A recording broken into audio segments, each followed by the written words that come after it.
आजको खाजा चाहिँ मेरो यस्तो छ। So hello friends, welcome back to my weekend mini vlog series. धेरै दिन बादमा बनाउँदैछु। पूजा भ्याकेसन सकेर ड्युटी फर्केर पनि बनाउनु पाएको थिइनँ। सो आज बनाएको फेरि मिनी ब्लग। आज चाहिँ मैले हाफ डे मजाले युटिलाइज गरेको, किचनको सेटअप चेन्ज गरेको।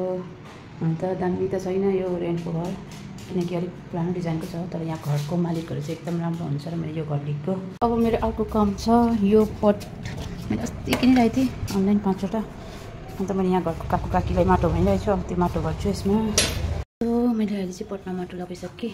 अन्त यो एउटा चाहिँ यता त्यो काकीले दिएको फुल हो। त्यो नर्मली हाम्रो गाउँतिर पनि लडीबडी भएर फुलिरहेको हुन्छ नि, हो त्यो फुल हो। पिङ्क कलरको छ अरे, किनकि अहिले त मेरोमा कलेक्सन छैन प्लान्ट्सको। सो मैले भनिरहेको छु मेरो एकजना कलिगलाई, उसले ल्याइदिनुहुन्छ। अनि म घर गएको बेलामा ल्याउँछु फेरि। चाहिँ लन्च बनाउन स्टार्ट गरेको। दाल, प्याज, पाँचफोरन पड्काउँछु। एकदम सिम्पल सादा दाल। So let's on the gas.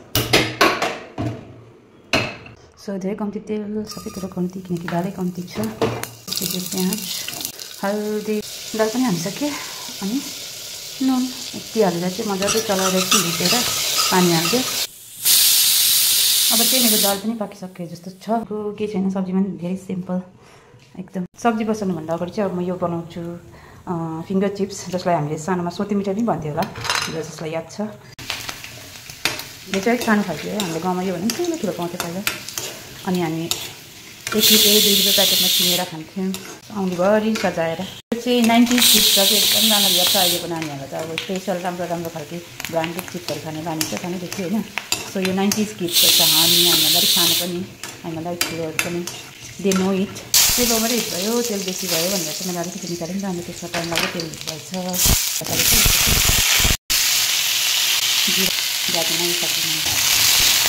हेरौँ सब्जी पनि पाकिसक्नु आँट्यो। अनि मेरो यतापट्टि भात पनि बसालिसक्यो दाल पाकेर। सो खाना पाकिसक्यो। अब चाहिँ नुहाउने। सो कपाल पनि पुऱ्याइदिनु भन्नु जान्थ्यो।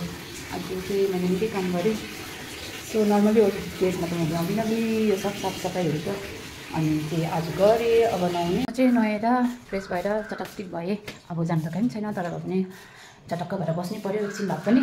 विकेन्डमा म ढिलै नुहाउने गरेको, किनकि अलिकति काम हुन्छ विकेन्डमा चाहिँ सफाहरू गर्ने। त्यही भएर बिहान नुहायो भने फेरि मलाई चाहिँ पसिना पसिना गरम भइदिने च्यापच्याप लाग्छ, फेरि नुहाउनुपर्छ नि भनेर चाहिँ म विकेन्डमा चाहिँ बिहान हात खुट्टा मजाले धोएर पूजा गर्छु, हातमुख धोएर। अन्त फेरि कामसाम सकेर नुहाउँछु अनि खाना खान्छु। बट विकडेजमा चाहिँ म बिहान छिटो नुहाएर पूजाहरू गर्छु अनि खान्छ खाएर चाहिँ म कलेज जाने गर्छु। एक्सप्लेनेसन गरिरहेको नि आफूलाई फेरि है। सो या अब चाहिँ खाना खाने। दिस इज इट मेरो लन्च। दाल भात सब्जी अचार र यो फिङ्गर चिप्स छ, त्यति नै। सो या अब चाहिँ मजाले खान्छु।